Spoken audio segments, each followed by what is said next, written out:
This is the instructional video for 765 and for 759. 765, you have to add a lot of things together to get the overall height and width, and the depth actually. So to get the width, you have to add this 3.5 plus the 3/4 radius on both sides. Okay, so that's going to give you your total width.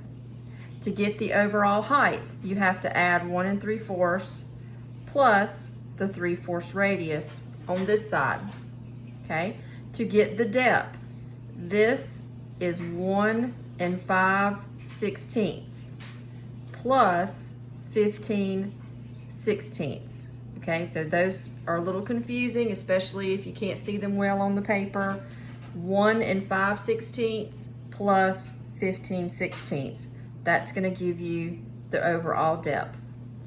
You're giving me the front, the top, and the right.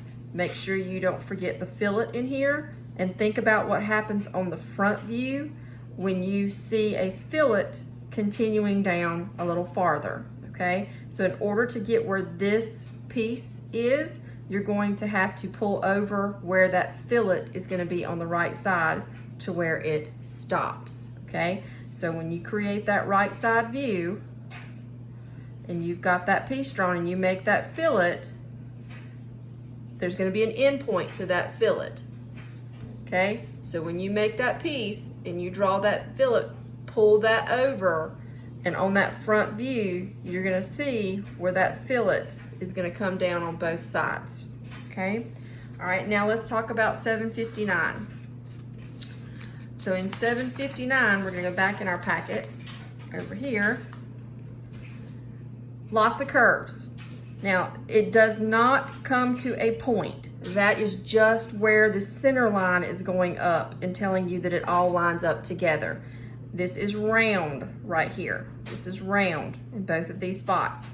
So if you have a 1-inch radius from the middle out, your depth to get the widest point, 1 inch plus 1 inch, right? So the depth is going to be 2. Again, you have to add to get the overall width, and then the height is given to you.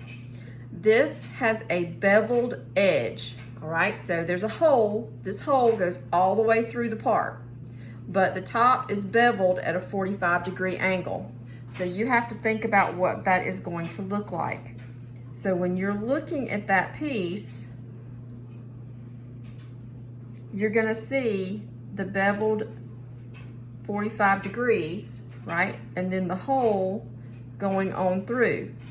Now remember, when something changes sizes, it's going to create an edge. So you have to show me that edge, okay? So make sure that you use your tangent lines to connect your sides, and make sure you trim everything out. Make sure it's dimensioned in a layout C.